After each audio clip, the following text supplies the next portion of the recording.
الحمدللہ والصلاۃ والسلام علی رسول اللہ وبعد۔ کل میں نے آپ کو ذکر کیا تھا اللہ تعالیٰ کی ذات کے بارے میں حسن ظن کے حوالے سے، اور اسی بارے میں کچھ واقعات کا حوالہ بھی آپ کو دیا تھا۔ تو مصنف رحمہ اللہ نے حسن ظن کے بارے میں دو قرآنی آیتیں ذکر کی ہیں، جن کا بیک گراؤنڈ تھوڑا بہت میں نے کل بیان کیا تھا۔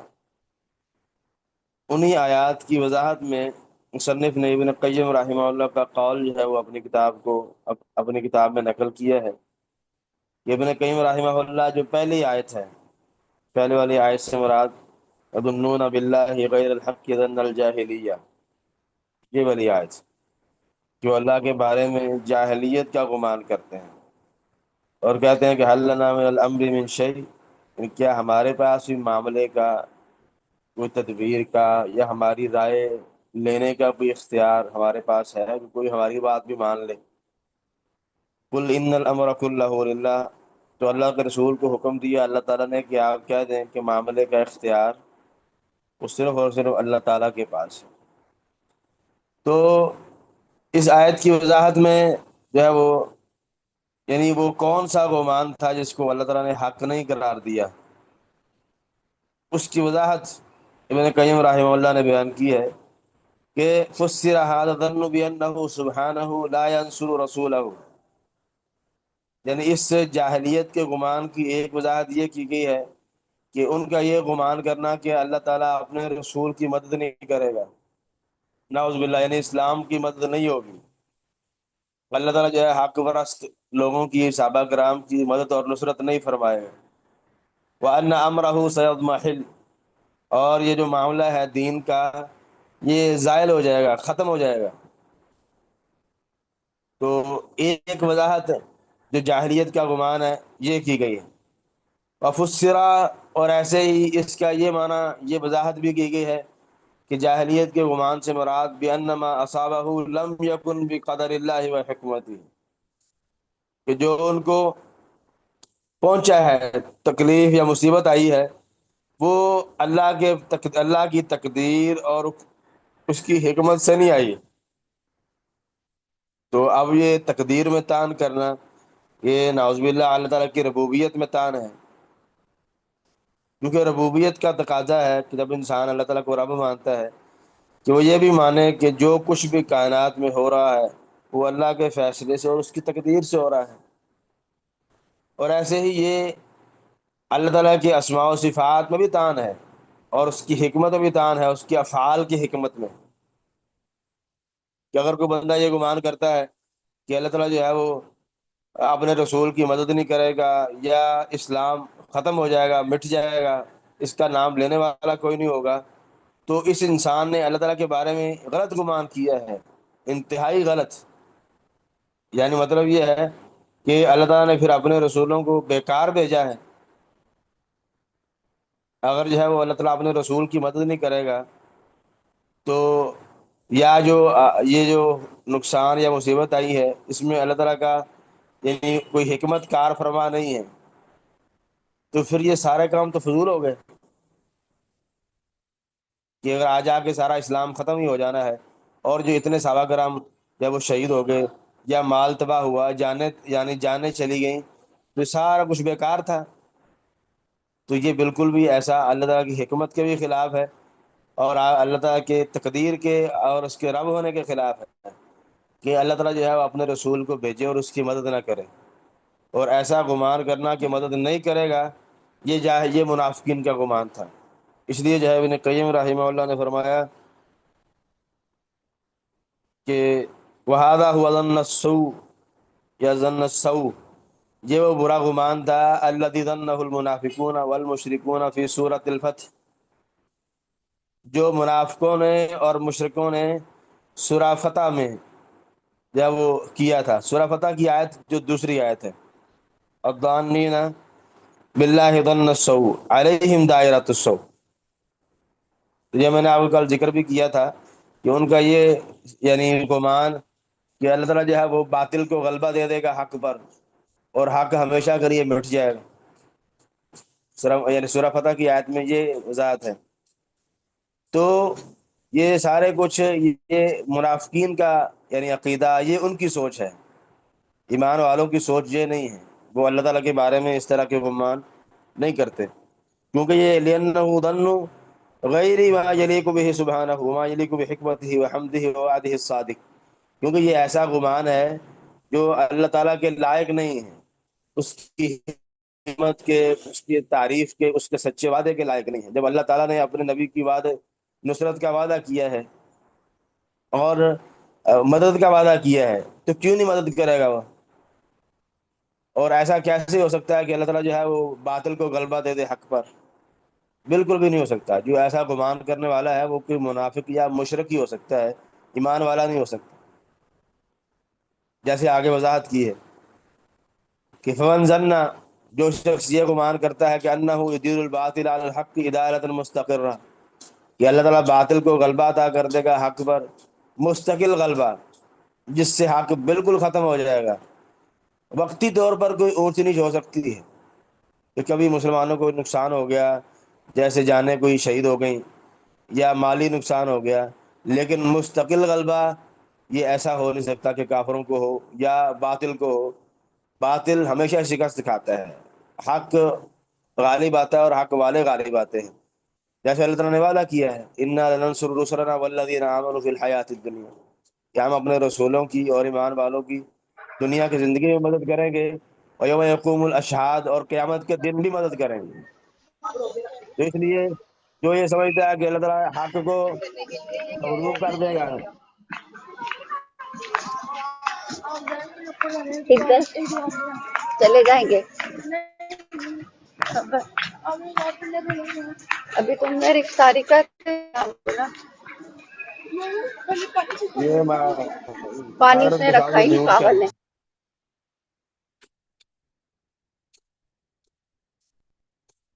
تو جو شخص یعنی یہ سمجھتا ہے کہ اللہ تعالیٰ حق کو مستقل غلبہ باطل کو، اور حق ختم ہو جائے گا، او انکرا ان یکون ما جرا، یا اس بات کا منکر ہے کہ جو کچھ ہوا ہے کائنات میں مسلمانوں کے ساتھ، وہ اللہ کے فیصلے یا اس کی تقدیر کے ساتھ نہیں ہوا، او انکرا، یا اس بات کا منکر ہو، اس کا انکار کرے، ان یکون قدرہ لحکمت بالغہ، کہ اس کی تقدیر کے پیچھے بہت بڑی حکمت کار فرما ہے، یستحق علیہ الحمد، جس وجہ سے اس کی تعریف بنتی ہے، بلکہ اس کا خیال کیا ہے، زعم ان ذلک لمشیۃ مجرد، یہ اللہ کی محض مشیت ہے جس کے پیچھے کوئی حکمت، کوئی مصلحت، کوئی فائدہ نہیں ہے۔ فذلک ظن الذین کفروا، یہ ان لوگوں کا گمان ہے جو کافر ہیں۔ فویل للذین کفروا من النار، تو ہلاکت ہے، بربادی ہے ان لوگوں کے لیے جو کفر کرتے ہیں آگ سے، یعنی ان کا یہ گمان اہل اسلام ایمان والوں کے لائق نہیں ہے۔ آگے مصنف نے ذکر کیا ہے اکثر الناس، کہ لوگوں کی اکثریت یظنون باللہ ظن السوء، وہ اللہ کے بارے میں برا گمان رکھتی ہے، فیما یختص بہم، جو ان کی اپنی ذات کے بارے میں کوئی مسئلہ پیش آتا ہے، اور فیما یفعلہ بغیرہم، یا اللہ تعالیٰ جو ہے کسی اور کے بارے میں کوئی فیصلہ کرتا ہے، ولا يسلم من ذلك الا من عرف الله واسماءه وصفاته وموجب حکمته وحمده، اور اس سے صرف وہی بچا ہوا ہے جو اللہ تعالیٰ کو جانتا ہے، اس کی اسماء و صفات سے واقف ہے، اس کی حکمت کے تقاضوں سے، اس کی حمد و ثنا سے واقف ہے۔ تو اس لیے یہ میں نے آپ کو چند ایک مثالیں کل دی تھی، تو اس لیے انسان کو جب اللہ تعالیٰ کی حقیقی پہچان نہیں ہوگی تو اس طرح کی باتیں انسان کی زبان سے، افعال سے ہو جاتی ہیں جو نہیں ہونی چاہیے۔ تو اللہ تعالیٰ کی حقیقی پہچان کیسے حاصل ہوگی؟ وہ قرآن پڑھنے سے، خاص طور پر جو ہے وہ اللہ تعالیٰ کے ناموں سے واقفیت سے، اللہ تعالیٰ کے نام جاننے سے اور ناموں کے تقاضے جاننے سے، کہ رحمان کا معنی کیا ہے، حکیم کا معنی کیا ہے، قدیر، علیم، غفور، شکور، جبار، متکبر، الباری، مصور، یہ تمام ناموں کا معنی کیا ہے، اور ان ناموں کا معنی کے بعد ہم سے کیا تقاضا ہے۔ تو ان ناموں کا ہر ایک کے یعنی تقاضا بھی ہے ہم سے، کہ اللہ تعالیٰ سننے والا ہے تو وہ ہم سے ایسی بات نہ سنے جو اس کو راضی، جو وہ پسند نہیں کرتا۔ وہ دیکھنے والا ہے تو ہمارے جسموں سے، ہمارے عمل سے، ہمارے دلوں سے یعنی ہمارے دلوں کو وہ ایسا نہ دیکھے جو اس کو ناگوار ہو، جو اللہ کو پسند نہیں۔ تو بہرحال اللہ تعالیٰ کی حقیقی پہچان انسان کو اللہ تعالیٰ کی واقفیت سے، قرآن و سنت کے مطالعے سے، اور اللہ تعالیٰ کے ناموں کے خاص طور پر معانی کو جاننے سے اور ان کے اثرات اور تقاضوں کو جاننے سے ہوتی ہے۔ تو آگے مصنف نے ذکر کیا ہے فَلْيَعْتَنِ اللَّبِيبُ النَّاصِحُ لِنَفْسِهِ بِهَذَا، کہ جو عقل مند آدمی ہے، جو اپنی ذات کا خیر خواہ ہے، وہ اس بات کا بڑا لحاظ کرے۔ وَلْيَتُبْ إِلَى اللَّهِ، اللہ سے توبہ کرے۔ وَلْيَسْتَغْفِرْهُ مِنْ ظَنِّهِ بِرَبِّهِ ظَنَّ السَّوْءِ، اور اللہ سے بخشش مانگے اگر اس نے کوئی اس طرح کا گمان اللہ تعالیٰ کی ذات کے بارے میں کیا ہے۔ وَلَوْ فَتَّشْتَ مَنْ فَتَّشْتَ، اور اگر آپ جانچ پڑتال کریں لَرَأَيْتَ عِنْدَهُ تَعَنُّتًا عَلَى الْقَدْرِ وَمَلَامَةً لَهُ، تو آپ بہت سارے ایسے لوگ دیکھیں گے جو تقدیر پر اعتراض کرتے نظر آئیں گے آپ کو، یا ملامت کرتے نظر آئیں گے کہ ایسا نہیں، ایسا ہونا چاہیے تھا۔ وَأَنَّهُ كَانَ يَنبَغِي، اور چاہیے یہ تھا کہ يَكُونَ كذا وكذا، ایسے ایسے ہوتا۔ مستقل و مستقصر، کچھ اس طرح کے کم کم کم لوگ ہیں، کچھ ایسے کرنے والے، کچھ زیادہ ہوتے ہیں۔ وَفَتِّشْ نَفْسَكَ هَلْ أَنْتَ سَالِمٌ، اپنے آپ کا بھی جائزہ لیجئے، کیا آپ اس چیز سے بچے ہوئے ہیں؟ فَإِن تَنْجُ مِنْهَا تَنْجُ مِنْ ذِي عَظِيمَةٍ، اگر آپ اس سے بچے ہیں تو آپ ایک بہت بڑی آفت سے، بیماری سے بچے ہوئے ہیں۔ وَإِلَّا، اگر ایسی بات نہیں ہے، آپ بھی اس میں مبتلا ہیں، فَإِنِّي لَا أَخَالُكَ نَاجِيًا، تو میرا نہیں خیال کہ آپ نجات پا جائیں گے۔ یہاں ابن قیم رحمہ اللہ نے یعنی غور کی اور فکر کی دعوت دی ہے کہ کیا انسان اپنے عمل کے بارے میں غور کرے، کیا میرا عمل ایسا کہیں تو نہیں ہے، کہیں ایسا تو نہیں ہے کہ جو اللہ کے بارے میں حسن سوء ظن کے بارے یعنی اس کے زمرے میں آتا ہے۔ تو اس لیے انسان کو اپنے اقوال کا، اعمال کا جائزہ لیتے رہنا چاہیے، کہیں اس سے ایسی کوئی بات سرزد نہ ہو کہ وہ اس کو بالکل ہلکا سمجھتا ہو، اللہ تعالیٰ کے ہاں بہت بڑی ہو۔ جیسے حدیث میں آتا ہے کہ انسان کوئی بات کرتا ہے جس کی اس کو پرواہ بھی نہیں ہوتی، اور اس بات کی وجہ سے وہ جہنم کے گڑھے میں چلا جاتا ہے۔ تو بہرحال انسان جو ہے وہ اپنے عملوں کا، اپنے اقوال کا جائزہ یعنی محاسبہ کرتا رہے۔ تو یہ چند ایک یہ جو کل اور رہ گیا تھا اس کی وضاحت تھی۔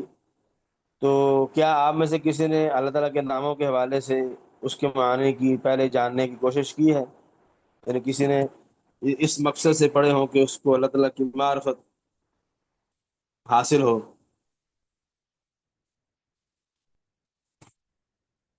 نہیں سر،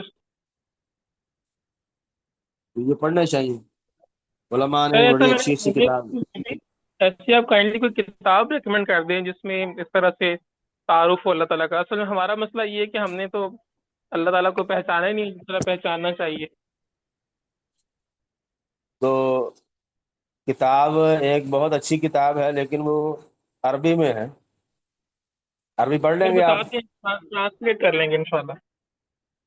ہاں، تو اگر آپ، یہ بہت ہی اچھا کام ہوگا کہ اگر آپ اس کتاب کو مختصراً، کتاب بہت اچھی ہے، اگر آپ اس کو مثلا ہر نام کا مختصر معنی اور اس کا تقاضا کیا ہے وہ آپ جو ہے ایک صفحے پہ یا آدھے صفحے پہ لکھ دیں اور سارے ناموں کا اکٹھا ہو جائے، تو انشاءاللہ آپ کے لیے صدقہ جاریہ بھی بن جائے گا۔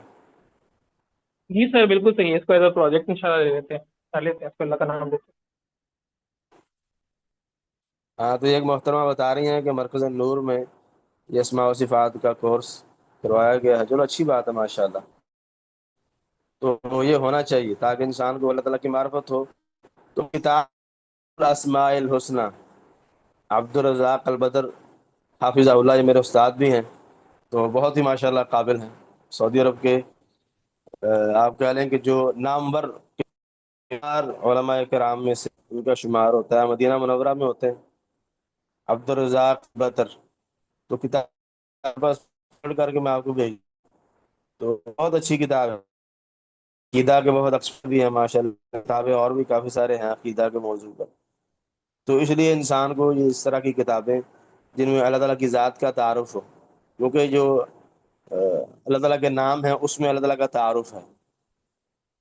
تو جیسے عربی میں کہ کثرت الاسماء تدل علی شرف المسمى، کہ ناموں کی کثرت وہ ذات کے شرف پر دلالت کرتی ہے، اس کے مقام مرتبے پر۔ تو اللہ تعالیٰ کا بھی بے شمار نام ہے، جن کا ذکر قرآن مجید میں احادیث میں آتا ہے، تو ان تمام ناموں کا معنی ہمیں پتہ ہونا چاہیے کہ جبار کسے کہتے ہیں۔ اگر آپ جبار کا معنی ہو تو جب آپ کو کوئی ایسا مسئلہ پیش آئے تو آپ جبار کا نام لے کر جو ہے وہ واسطہ دے کر، وسیلہ ڈال کر جو ہے وہ اللہ تعالیٰ سے دعا کریں، جیسے اللہ تعالیٰ نے حکم دیا وَلِلَّهِ الْأَسْمَاءُ الْحُسْنَى فَادْعُوهُ بِهَا۔ تو ایسے ہی جو باقی اب کافی سارے نام تو اکٹھے آ گئے ہیں سورہ حشر کے آخر میں، واللہ الخالق البارئ المصور، یہ لا الہ الا هو عالم الغیب والشہادہ هو الرحمن الرحیم، واللہ الذی لا الہ الا هو الملک القدوس السلام المؤمن المہیمن العزیز الجبار المتکبر سبحان اللہ عما یشرکون۔ اب یہ 10-12 نام تو یہی ہے۔ تو بہرحال ان تمام ناموں کا معنی جو ہے وہ بڑے اچھے انداز سے شیخ محترم حافظہ اللہ نے بیان کیے ہیں۔ تو میں انشاءاللہ یہ کلاس کے بعد آپ کو کتاب بھیج دوں گا۔ تو اگر آپ میں سے کوئی، آج کل تو ویسے ہی چیٹ جی پی ٹی سے ترجمہ کرنا بڑا آسان ہو چکا ہے، لیکن اس میں چیٹ جی پی ٹی میں اگر آپ ایک ایک صفحہ بھیجیں گے تو وہ ترجمہ اچھا کرتا ہے، اگر پوری کتاب بھیج دیں گے پھر وہ گاندھی مارے گا۔ یہ میرا اپنا ایکسپیرینس ہے۔ تو آپ ایک صفحہ یا 2 صفحے اس میں بھیجیں تو وہ آپ کو اچھا بہترین ترجمہ کر کے دے گا، لیکن اس میں پھر بھی تھوڑا سا، کیونکہ ظاہری بات ہے سافٹ ویئر ہے، تو انسان کو اس سے یعنی آپ کہہ رہے ہیں کہ ایک دفعہ اس کی ریویژن یا دیکھنا پڑے گا، نظر ثانی کرنی پڑے گی کہ کہیں کوئی غلط ترجمہ تو نہیں کیا گیا، بعض اوقات غلط بھی ہو جاتا ہے۔ تو بہرحال آگے جو ہے وہ اگلا باب ہے، کسی کا کوئی سوال ہو اس حوالے سے یا کوئی بات مزید کوئی جو اس ضمن میں کی جا سکتی ہے، اگر کرنا چاہتا ہوں۔ ابو طلحہ صاحب نظر نہیں آ رہے۔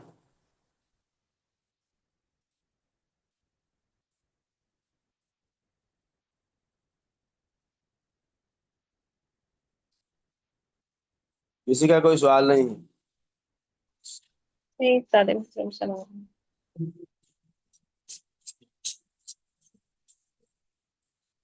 آگے ہے باب ما جاء فی منکری القدر۔ یہ باب ہے تقدیر کے انکار کے بارے میں۔ تو تقدیر آپ نے سب نے سنا ہے تقدیر کے حوالے سے، کچھ میں نے بھی ذکر کیا تھا یہ شروع والے لیکچرز میں۔ تو جو قدر یا کا لفظ ہے، جیسے آپ نے مشہور حدیث سنی ہوگی، جبریل والی حدیث، حدیث جبریل جس کو کہتے ہیں کہ الایمان ان تؤمن باللہ وملائکتہ وکتبہ ورسلہ وتؤمن بالقدر خیرہ وشرہ۔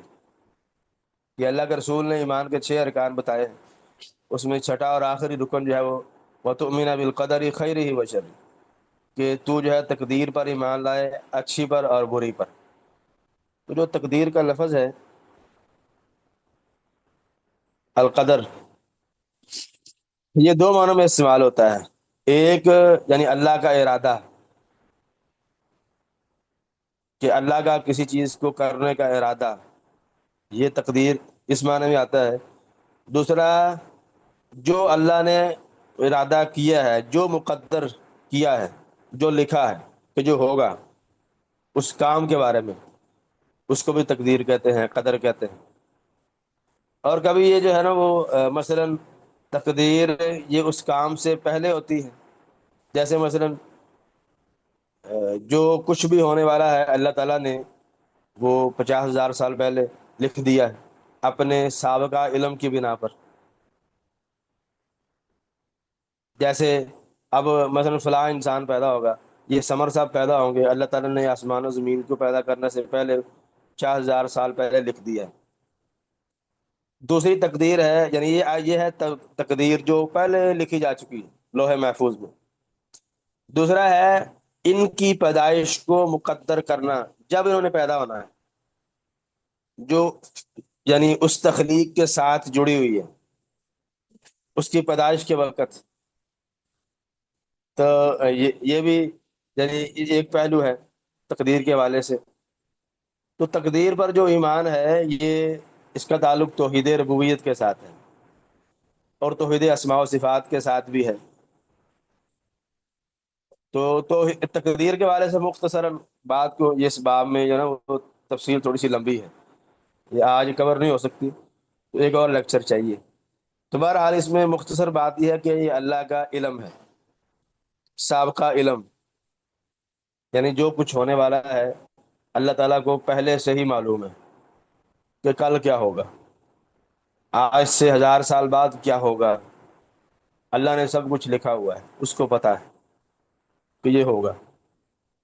جیسے مثال، اب بعض لوگوں کو یہ بات سمجھ نہیں آتی، تو اس کو سمجھانے کے لیے ایک چھوٹی سی مثال، مثلا آپ پڑھا رہے ہیں کسی اسکول میں، کسی کالج میں، کسی جگہ، آپ مثلا کوئی ترجمے کی کلاس لے رہے ہیں، کوئی اور چیز پڑھا رہے ہیں، تو آپ کے سامنے جو پڑھنے والے اسٹوڈنٹ ہیں ان میں آپ ایک دو کو دیکھتے ہیں یا ایک کو کہ وہ توجہ نہیں دے رہا پڑھنے میں، اس کی کوئی یعنی توجہ نہیں ہے، وہ رویہ نہیں کر کے آتا، سبق یاد نہیں کر کے آتا، اور دھیان سے بیٹھتا بھی نہیں ہے، تو آپ کہتے ہیں کہ جب امتحان کا وقت ہے کہ یہ بچہ جو ہے نا یہ فیل ہو جائے گا۔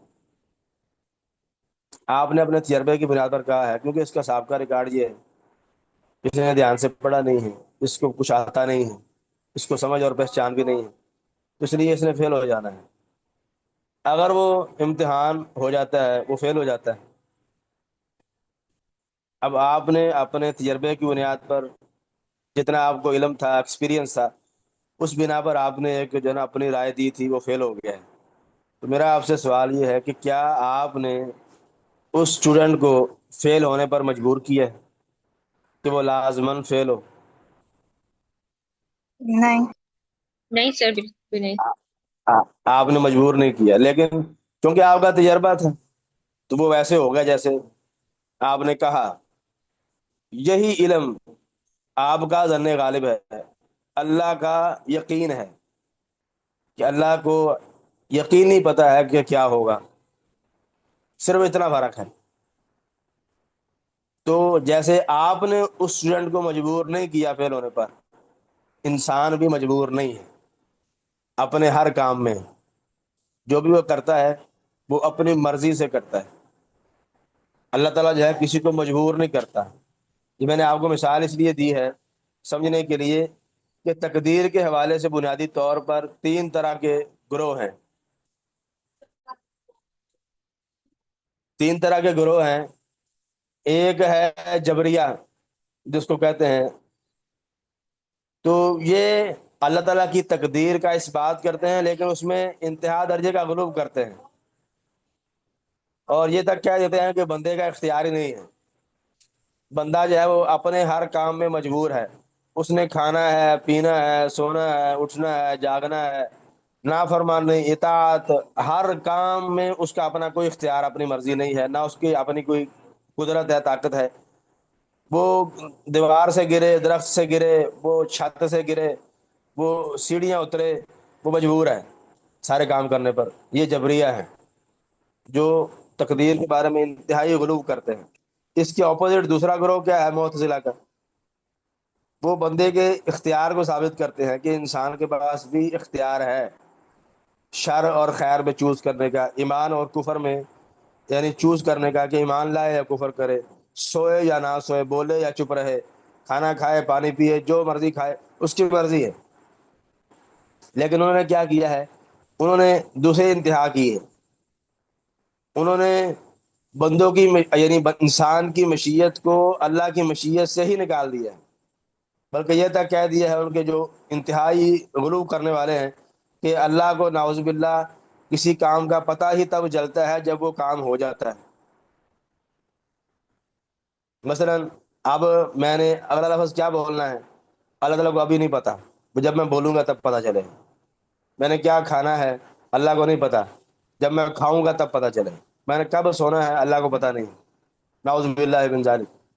یعنی انہوں نے بندے کو بالکل دوسری انتہا ہے۔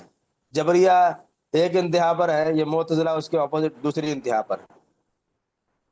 یعنی ان کے ہاں اللہ تعالیٰ کی جو ہے وہ بندے کے معاملے میں کوئی مشیت، کوئی تخلیق ہے ہی نہیں، اور نہ ہی اللہ کا علم ہوتا ہے کسی کام کے واقع ہونے سے پہلے۔ یہ جو علم والا مسئلہ ہے یہ ان کے غالیوں کے ہاں ہے جو اس میں انتہائی غلو کرتے ہیں، کیونکہ اس میں بھی آپس میں ان کا اختلاف ہے معتزلہ کا۔ اب دلائل ذکر کرتے ہیں وہ، اگر ہم وہ ذکر کریں گے تفصیل کے ساتھ، ایک دو دلیلیں میں بیان کر دیتا ہوں۔ وہ کہتے ہیں اللہ خالق کل شیء، یہ جبریہ کی دلیل ہے۔ وہ کہتے ہیں کہ اللہ تعالیٰ ہر چیز کا خالق ہے،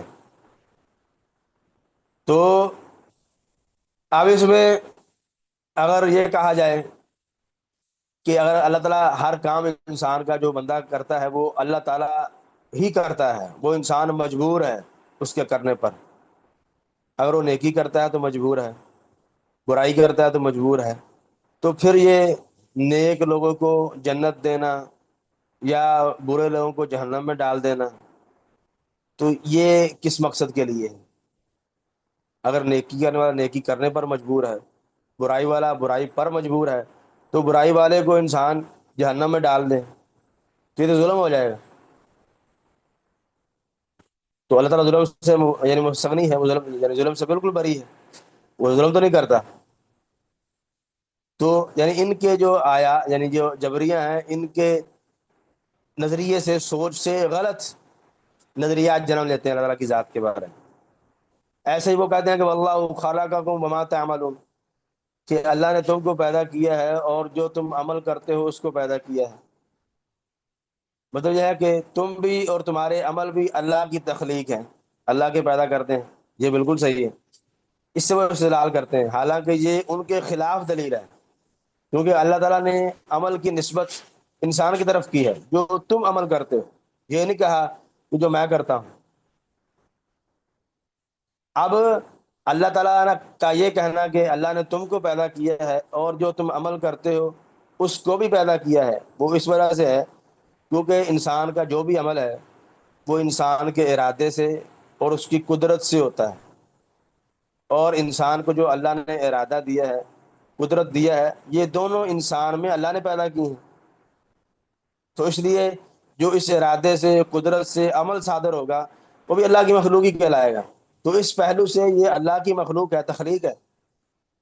اب میں بول رہا ہوں، مجھے بولنے کی یہ صفت، بولنے کا ارادہ، یہ قدرت زبان سے یہ اللہ نے دی. تو اس لیے میرا یہ عمل یہ اللہ کی تخلیق ہے، اللہ کا پیدا کرتا ہے، اللہ کی مخلوق ہے.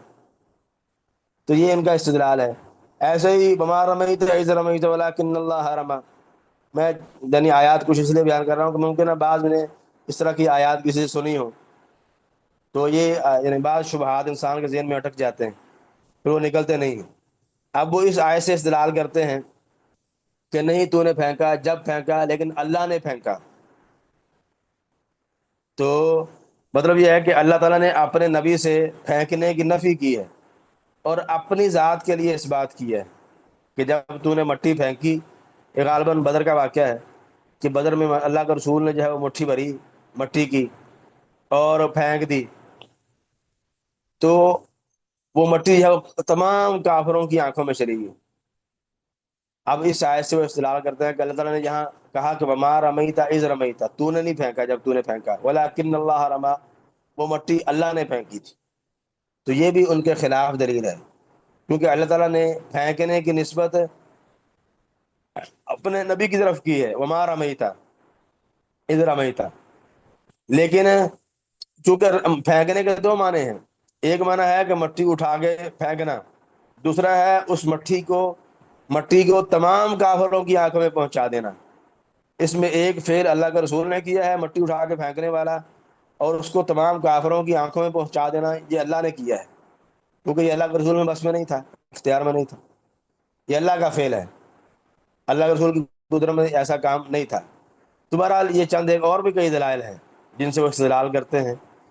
تو یہ ہے جبریہ جو قرآن کی آیات سے. میں شاید پہلے بھی آپ کو ذکر کر چکا ہوں کہ جتنے بھی گمراہ فرقے ہیں وہ چاہے پرانے ہوں یا آج کے ہوں، وہ ان میں یہ قدر مشترک چیز آپ کو نظر آئے گی، یا قدر مشترک یہ نظر آئے گا کہ وہ قرآن سے استدلال کریں گے، احادیث کو ذکر نہیں کریں گے. اس کی وجہ کیا ہے؟ کون بتائے گا آپ میں سے؟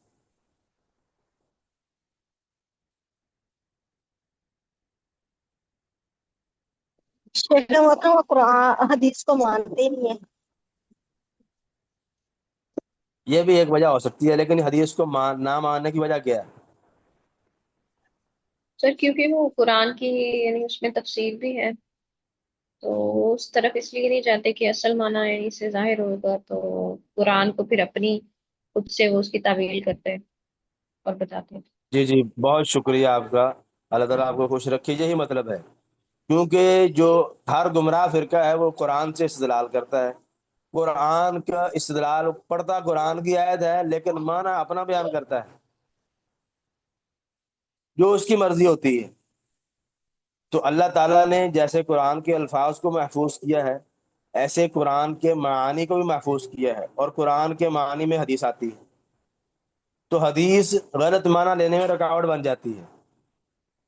تو اس لیے اگر آپ نوٹ کریں تو ہر گمراہ فرقہ یا تو حدیث کا کلیتاً انکار کرے گا، حدیث کو مانتا ہی نہیں ہے تاکہ رکاوٹ نہ کوئی پیدا ہو، یا پھر جو حدیث اس کے خلاف جاری ہوگی اس کو نہیں مانے گا، وہ کہے گا یہ حدیث عقل کے خلاف ہے، یہ فلاں کے خلاف ہے، تو اس کا رد کر دے گا، انکار کر دے گا، کیونکہ وہ اس کے غلط معنی لینے کو رکاوٹ بنتی ہے۔ تو ایسے یہ جو گمراہ فرقے جو جبریہ ہیں معتزلہ، انہوں نے بھی ایسا ہی کیا، حالانکہ احادیث میں بڑی مفصل وضاحت موجود ہے۔ اب معتزلہ اس کے برعکس ہیں، وہ بھی جو ہے وہ قرآنی آیات سے استدلال کرتے ہیں، کہ مثال کے طور پر یعنی وہ تمام آیات پیش کرتے ہیں جس میں اللہ تعالیٰ نے ذکر کیا ہے بندے کی مشیت کا، کہ جیسے اللہ تعالیٰ کی مشیت ہے ایسے بندے کی مشیت بھی ہے، جو ان تمام مثال کے طور پر یہ منکم من یرید الدنیا ومنکم من یرید الآخرہ، اب اس آیت میں اللہ تعالیٰ نے بندے کی مشیت ارادے کا اس بات کیا ہے کہ بندہ جو ہے وہ چاہے تو دنیا کا ارادہ کر لے، دنیا کی خاطر اعمال کرے، چاہے تو آخرت والے اعمال کر لے، اس کی مرضی۔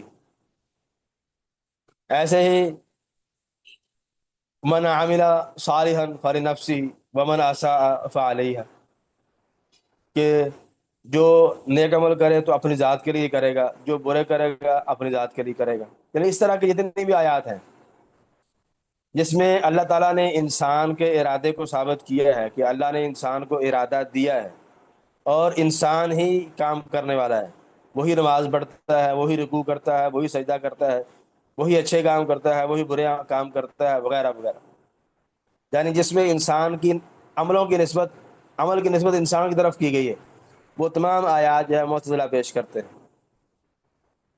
تو ان کا ارادہ کیا ہے کہ علماء نے جو اہل سنت والجماعت کا موقف ہے، انہوں نے کہا ہے کہ ارادہ جو ہے وہ یعنی آپ بندے کا ارادہ کہہ لیں تو یہ قرآنی آیات میں مطلقاً بھی ذکر ہوا ہے، یعنی بغیر کسی قید کے، اور بعض آیتوں میں مقید آیا ہے کہ وہ اللہ کی مشیت کے تابع ہے، جیسے لمن شاء منکم ان یستقیم وما تشاءون الا ان یشاء اللہ رب العالمین۔ اب اللہ تعالیٰ نے فرمایا کہ جو تم میں چاہے وہ سیدھا ہو جائے، درستگی کو اپنا لے، وما تشاءون الا ان یشاء اللہ، اور نہیں تم چاہتے مگر جو اللہ تعالیٰ چاہے، جو رب العالمین ہے۔ سورۃ دہر کی آخری آیت میں فرمایا ان هذه تذکرہ فمن شاء اتخذ الی ربہ سبیلا، یہ نصیحت ہے، جو چاہے وہ اپنے رب کی طرف راستہ پکڑ لے، وما تشاءون الا ان یشاء اللہ، لیکن نہیں تم چاہتے مگر جو اللہ تعالیٰ چاہے گا۔ ایسے ہی ولو شاء اللہ ما اقتتل الذین من بعد ما جاءتهم البینات ولکن اختلفوا، کہ اگر اللہ تعالیٰ چاہے تو یہ آپس میں قتال لڑائی نہ کرتے بینات واضح دلائل آنے کے بعد، لیکن انہوں نے اختلاف کیا، فمنہم من آمن ومنہم من کفر، کچھ ایمان لے آئے کچھ نے کفر کیا۔ ولو شاء اللہ ما اقتتلوا، اگر اللہ تعالیٰ چاہتا تو یہ آپس میں قتال نہ کرتے، ولکن اللہ یفعل ما یرید، اللہ تعالیٰ جو ہے وہ کرتا ہے جو چاہتا ہے۔ اب ان تمام آیات میں اور اس طرح کی دیگر آیات میں اللہ تعالیٰ نے انسان کے ارادے کو ذکر کیا ہے، لیکن اپنے ارادے کے تحت، کہ تم جب تک اللہ تعالیٰ کا ارادہ ہو نہیں چاہ سکتے۔ اور دوسری قسم ہے جو مطلق ہے، جس میں انسان کے ارادے کا ذکر ہے، اللہ کے ارادے کا ذکر نہیں کیا، جیسے مثلا فمن شاء فلیؤمن ومن شاء فلیکفر، جو چاہے ایمان لے آئے، سورۃ کہف کی آیت ہے، اور جو چاہے کفر کرے۔ من کان یرید العاجلہ عجلنا لہ فیہا ما نشاء، کہ جو بندہ دنیا کا طلبگار ہے ہم اسے دنیا دیتے ہیں جو ہم چاہتے ہیں۔ ومن اراد الآخرہ، جو آخرت کا طلبگار ہے، وسعی لہا سعیہا وہو مؤمن فاولئک کان سعیہم مشکورا، جو آخرت کا طلبگار ہے اس کے لیے کوشش کرتا ہے اور ایمان والا ہے تو ہم اس کی کوشش کی قدر کریں گے۔ اب اس میں بندوں کی مشیت کا تذکرہ ہے مطلق. تو اہل سنت والجماعت نے دونوں مشیتوں کو اکٹھا کر دیا ہے، یعنی مطلق کو مقید پر محمول کیا ہے کہ بندے کی مشیت ہے، بندے کا اختیار ہے، بندہ اپنی مرضی سے کرتا ہے، اپنے یعنی مرضی سے اپنے اختیار سے سارے کام کرتا ہے، لیکن بندے کی یہ مشیت اللہ کی مشیت کے تابع ہے. یہ موقف ہے اہل سنت والجماعت کا، جو یعنی تمام آیات کو، یعنی آپ کہہ لیں کہ جو جبریہ اور معتزلہ دونوں کے دلائل کو جمع کر کے جو موقف بنتا ہے وہ اہل سنت والجماعت کا ہے، جنہوں نے دونوں طرح کے دلائل کو جمع کیا ہے. وہ اللہ کی تقدیر پر بھی مان لاتے ہیں اور اس بات کو بھی مانتے ہیں کہ انسان کے پاس اختیار بھی ہے، قدرت بھی ہے. کائنات میں جو کچھ بھی ہوتا ہے، حرکت ہے، سکون ہے، کوئی غلط کام ہے، کوئی اچھا ہے، کوئی برا ہے، وہ اللہ کے علم کے ساتھ ہوتا ہے، اس کی مشیت اور اس کے ارادے سے ہوتا ہے. لیکن جو کچھ بھی کائنات میں ہے وہ اللہ کی مخلوق ہے، کیونکہ اللہ کے علاوہ کوئی اور خالق نہیں ہے، کوئی اور مدبر نہیں ہے. اور اہل سنت والجماعت کا یہ بھی ایمان ہے پرانی آیات کی روشنی میں کہ انسان کی مشیت اور قدرت بھی ہے، لیکن اس کی مشیت اللہ کی مشیت سے جڑی ہوئی ہے. جیسے اللہ تعالیٰ نے فرمایا کہ لمن شاء منکم ان یستقیم وما تشاءون الا ان یشاء اللہ رب العالمین.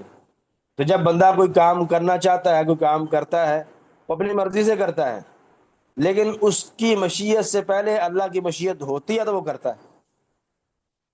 اس کو اب میں نے آپ کو پہلے مثال دی تھی کہ اس کا مطلب یہ بالکل بھی نہیں ہے کہ نعوذ باللہ انسان مجبور ہے، کہ انسان جو ہے وہ اپنی مرضی سے کوئی کام نہیں کرتا، اس کو مجبور کیا گیا ہے. میں نے آپ کو پہلے مثال دی ہے کہ تقدیر اللہ کا علم ہے.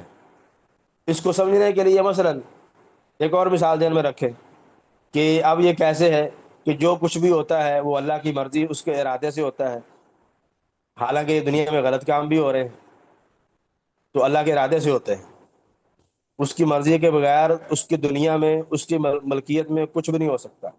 اس کو سمجھنے کے لیے ایک مثال ذہن میں رکھیں. مثلا آپ اگر مال میں جاتے ہیں اپنے بیٹے کے ساتھ، اپنے بیٹے کو کہتے ہیں کہ آپ اس مال سے جو کچھ لینا چاہیں وہ آپ لے سکتے ہیں، لیکن فلاں فلاں فلاں چیز مجھے پسند نہیں ہے. یعنی آپ نے اس کو ارادہ دے دیا ہے، اختیار دے دیا ہے کہ جو کچھ بھی لینا چاہیں لے لیں، لیکن فلاں فلاں فلاں مجھے پسند نہیں ہے. اگر وہ آپ کی منع کردہ چیزوں سے جو آپ کو پسند نہیں ہے وہ لے آتا ہے، تو اس نے جو وہ خرید و فروخت کی ہے یا چیز پکڑی ہے وہ آپ کے ارادے سے پکڑی ہے، لیکن کام غلط کیا اس نے. آپ نے اس کو اختیار دیا تھا تو اس نے پکڑی ہے. تو ایسے ہی اللہ نے انسان کو غلط کام کا اختیار دیا ہے، تو اس لیے تو اس کا مواخذہ ہوگا، حساب ہوگا کہ تو نے غلط کیوں کیا ہے. تو یہ بچے والی مثال آپ کو ذہن میں رہے گی تو آپ کو کبھی ڈاؤٹ نہیں ہوگا کہ اس کا وضاحت کیسے ہوگی کہ اللہ کی مشیت سے کیسے ہوتا ہے. تو اس بچے نے، آپ کے بچے نے آپ کی مشیت اور ارادے سے وہ غلط چیز پکڑی ہے، آپ چونکہ آپ نے اختیار دیا تھا اس کو. ایسے ہی انسان کو اللہ تعالیٰ نے اختیار دیا ہے غلط کرنے کا بھی، صحیح کرنے کا بھی. اگر صحیح کرے گا تو اس کو اچھا بدلہ ملے گا، غلط کرے گا تو برا بدلہ ملے گا. تو باقی وضاحت انشاءاللہ اگلے لیکچر میں آئے گی. بارک اللہ فیکم وجزاکم اللہ.